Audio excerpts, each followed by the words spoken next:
কোরআনের জ্ঞান হাদিসের জ্ঞান যারা রাখে এই শ্রেণীর মানুষ কি বলা হয়? আলেম। হোক না সে মাদ্রাসায় পড়ুয়া, হোক না সে কলেজে পড়ুয়া, হোক না সে ইউনিভার্সিটিতে পড়ুয়া, কোন জায়গায় হোক, সে যদি কোরআন হাদিসের সাথে তার জীবনের মিল থাকে, কোরআন হাদিস দিয়ে যদি মানুষকে বোঝাতে পারে, কোরআন হাদিস অনুযায়ী যদি জীবন পরিচালনা করতে পারে, ওই ব্যক্তিটাই হলো আলেম।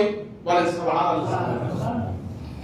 মুসলমান ভাইরা খুব ভালো করে বোঝেন, আল্লাহর নবীর সাহাবীরা নবীকে জানের চাইতেও বেশি ভালোবাসেন। তার প্রমাণ কি? উহুদের ময়দানে যখন ঘোষণা হলো যে আল্লাহর নবীকে হত্যা করা হয়েছে, যখন সাহাবীদের ভিতরে একটা গুজব ছড়িয়ে দিল, তখন তারা জ্ঞান শূন্য হয়ে দিক বিদিকে চলে গেল। এই সময় আল্লাহর নবী একাই ময়দানে হয়ে গেল, একাই। হযরত তালহা রাদিয়াল্লাহু তাআলা আনহু এসে বলেন, ইয়া রাসূলুল্লাহ, ইয়া হাবিবাল্লাহ, এই যুদ্ধের ময়দান থেকে আপনি পলায়ন করবেন না, আপনি কোথাও যাবেন না, আমি তালহা আপনার পাশে দাঁড়িয়ে গেলাম। বলেন সুবহানাল্লাহ। আল্লাহর নবীকে তীর ছড়ে কাফেররা, তীর যেই দিক থেকে আসে তালহা বুক বেঁধে দিয়ে তীর আটকে দেয়। বলেন সুবহানাল্লাহ। যে দিক থেকে তীর আসে সেই দিক থেকে তীর বুকে নেয়। এরকম করতে করতে তালহা মাটিতে গড়ে পড়েন, যুদ্ধ বন্ধ হয়ে যায়। যুদ্ধের সমাপনীতে দেখা গেল যে তালহার বুকে ৭০টা নিবেশি তীরবিদ্ধ হয়েছে। বলে সুবহানাল্লাহ। এইজন্য আল্লাহ বলেন, আন-নাবিয়্যু আওলা বিল মুমিনিনা মিন আনফুসিহিম। আল্লাহ এইজন্যই বলছেন, ও মুমিনেরা, তোমাদের জানের চাইতেও নবীকে বেশি ভালোবাসতে হবে। সাহাবীরা জান দিয়ে হলেও নবীকে ভালোবাসতেন। বলে সুবহানাল্লাহ। নবী কি এখন আছে? এখন নাই। নবী যদি মদিনায় থাকতো কি করতাম বলেন? নবী যদি এখন মদিনায় জীবিত থাকতো, আমরা কি করতাম? আমরা নবীজির কাছে পৌঁছে যেতাম। বলেন সুবহানাল্লাহ। আমাদেরকে বাংলাদেশের সীমান্ত বর্ডারে অপেক্ষা করাতে পারতো না, বাধা দিতে পারতো না, আমরা নবীর কাছে পৌঁছে যেতাম। কারণ নবী সেই নবী যে নবীর চেহারা মুবারক দেখলে আল্লাহ গুনাহ মাফ করে দেয়। বলেন সুবহানাল্লাহ। যে নবীর সুপারিশ ছাড়া জান্নাতে যেতে পারবো না, সেই নবীর চেহারা মুবারক যদি আমার রুমাল দিয়ে মুছে দিতে পারতাম, আল্লাহু আকবার, সেই নবীজির মাথা যদি আমি বলে দিতে পারতাম, কি বলেন, সেই নবীজির পিছে পিছে যদি আমি চলতে পারতাম, যে দিক থেকে তীর আসুক সেই তীর যদি আমার শরীরে আমি নিতে পারতাম, আমি সার্থক হতাম। আমি তালহার মতো সার্থক হয়ে যেতাম। আমার নবী বিশ্ব নবীজির ভালোবাসা শুধু মুখে মুখে থাকলে হবে না, আমার নবীর প্রেমে মাতোয়ারা হয়ে শুধু মিলাদ পড়লি হবে না, ইয়া নবী সালামু আলাইকা পড়লি হবে না। কি বলেন? সেই নবীর প্রেম ভালোবাসার কথা শুধু মুখে থাকলে হবে না, কাজে প্রমাণ করে দিতে হবে।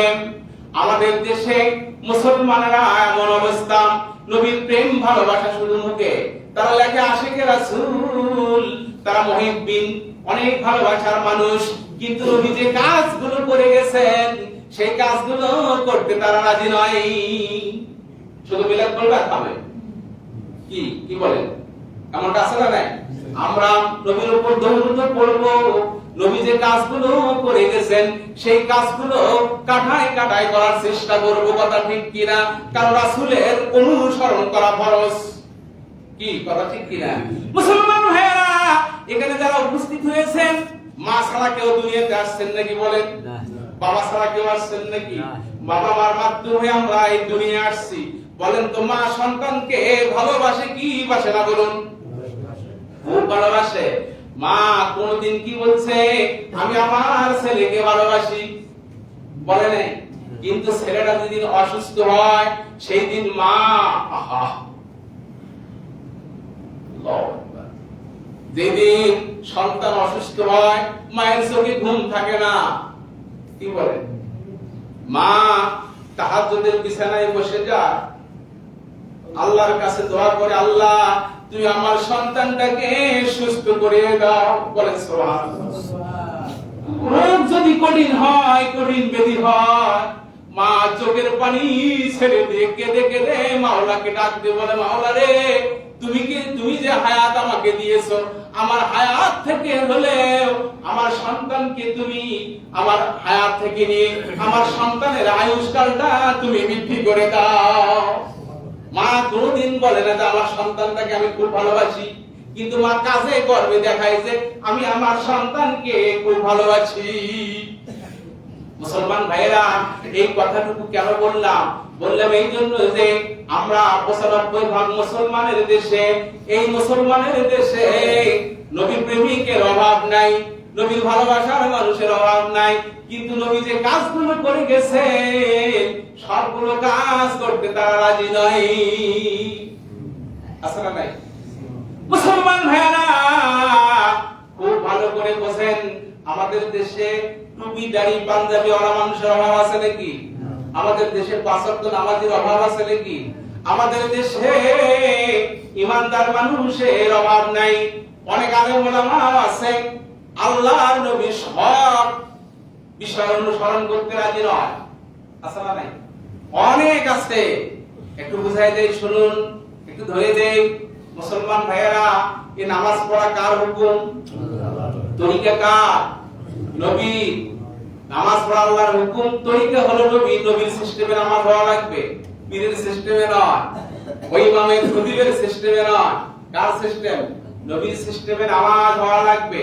কিন্তু আমি বলতে চাচ্ছি, ওই কথাটা আমরা নামাজে রাজি আছি, আমরা রোজায় রাজি আছি, হজে রাজি আছি, যাকাতে রাজি আছি, সব কিছুতেই রাজি আছি, কিন্তু আমার নবী বলেন তো 10 বছর দেশ পরিচালনা করছে কি করে নাই?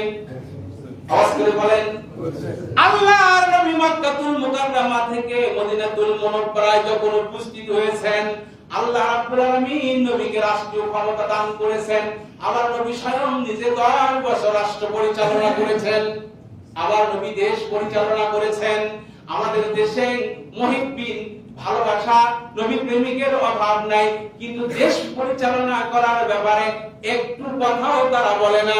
বরং যে সমস্ত আলেম ওলামা, যে সমস্ত ইমানদার মুসলমানেরা, যে সমস্ত নামাজি ব্যক্তিরা কোরআন অনুযায়ী দেশ পরিচালনা হোক এই কথা বলে, বরং তারা তার বিরোধিতা করে আর নবীর প্রেমিক হিসেবে নিজেকে দাবি করে।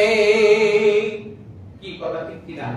একটু কালেমা পড়ে লা ইলাহা ইল্লাল্লাহ, ওয়াস করে লা ইলাহা ইল্লাল্লাহ, লা ইলাহা ইল্লাল্লাহ, লা ইলাহা ইল্লাল্লাহ, মুহাম্মাদুর রাসূলুল্লাহ।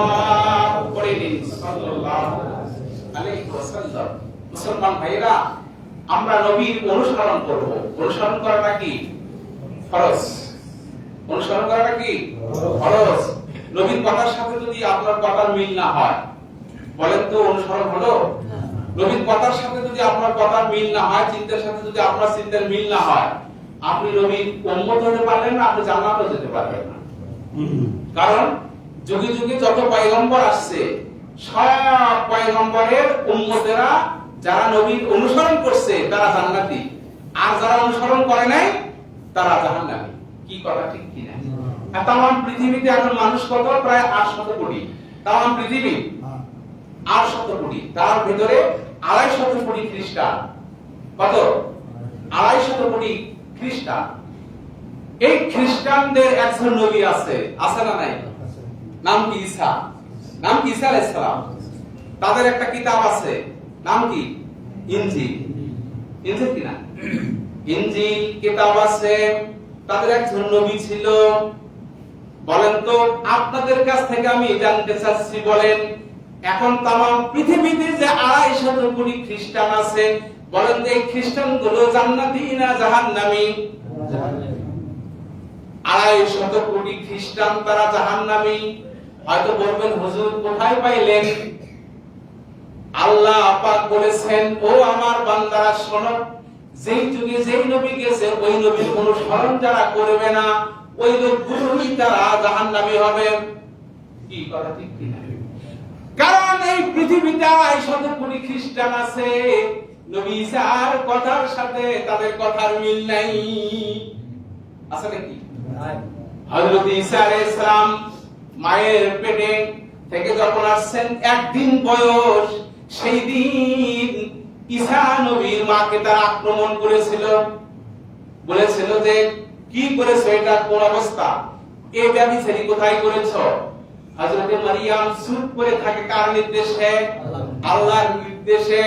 আল্লাহ বলছে, মারিয়াম লজ্জার বিষয় নয়, চুপ করে থাকবা, তোমার সন্তানই সব প্রশ্নের উত্তর দিবে। বলেন সুবহানাল্লাহ। হযরত মারিয়াম আলাইহিস সালামের চারিত্রিক কথা নিয়ে যখন তারা কথা বলতেছিল, হযরত ঈসা আলাইহিস সালাম একদিনের শিশু মার কোল থেকে বলতেছিল যে আনা আব্দুল্লাহ। বলেন সুবহানাল্লাহ। আমি আল্লাহর বান্দা এবং আমি একজন পয়গম্বর হিসেবে আমি কিতাবধারী হব। বলেন সুবহানাল্লাহ। বলেন তো 250 কোটি খ্রিস্টান, তাদেরকে যদি প্রশ্ন করা হয় যে ঈসা আল্লাহর নবী না বেটা, ওরা সবাই মিলে বলবে ঈসা হলো আল্লাহর বেটা। বলেন নাউযুবিল্লাহ। নবীর কথার সাথে উম্মতের কথার মিল নাই জন্য তারা জাহান্নামী হবে। ঈসা নবীর কথা শুনলেন, এখন আপনাদের নবীর কথা একটু মিলায়া দেই, খুব ভালো করে বোঝেন। আমি আমার গবেষণালব্ধ কথা থেকে বলছি, চিন্তাযুক্ত কথা থেকে বলছি। আমরা নবীর উম্মত, 5 ওয়াক্ত নামাজি অনেক মানুষ আছে, আমরা নবীর অনেকগুলো কথা মানি না। যেমন আল্লাহর নবীর জীবনে জিহাদ ছিল কি ছিল না? আমাদের দেশে যদি বলা হয় টুপির ওয়াজ যদি করা হয়, বাবা মার ওয়াজ যদি করা হয়, দাড়ির ওয়াজ যদি করা হয়, সকলেই খুশি হয়ে যায়, হয় কি হয় না? কিন্তু যখন ইমাম সাহেব, কর্তা সাহেব যখন জিহাদের ওয়াজ করে, তখন অনেক মানুষের মুখ মলিন হয়ে যায়, হয় কি হয় না? শুধু মুখ মলিন নয়, তারা বলে যে এই হুজুর জঙ্গি। কি বলেন? এই হুজুর জঙ্গি। আর কোরআন হাদিসের কিতাব, এই কিতাবগুলো দেখলি এক সময় বলা হয়েছিল যে এগুলো জঙ্গির কিতাব। আছে না নাই? কোন দেশের মানুষ বলছে নাকি? 95% মুসলমানের দেশে যে সমস্ত মুসলমানেরা কোরআন শরীফ দেখে, হাদিস শরীফ দেখে, কোরআন হাদিস থেকে লেখা বই দেখে জঙ্গির কিতাব বলেছেন, এবং আল্লাহওয়ালা মানুষদেরকে, আলেমদেরকে জঙ্গিবাদ বলেছেন। জিহাদের কথা শুনি যাদের মুখ কালো হয়ে গেছে, তাদের কথা আর নবীর কথার সাথে মিল নাই। সুতরাং ওই শ্রেণীর মানুষগুলো যদি আজকে তওবা না করে, ওই শ্রেণীর মানুষগুলো তওবা করে শরীর ইসলামে যদি না ওঠে, তাহলে তাদের নবীর কথার সাথে মিল না থাকার কারণে ঈসা নবীর 250 কোটি উম্মত যেমন জাহান্নামী, ঠিক আপনি নামাজ পড়েও তেমনই জাহান্নামী হবে। সম্মানিত উপস্থিতি, এবারে আলোচনা শেষ করছি। ওয়া আখিরু দাওয়ানা আলহামদুলিল্লাহি রাব্বিল আলামিন। আসসালামু আলাইকুম ওয়া রাহমাতুল্লাহ।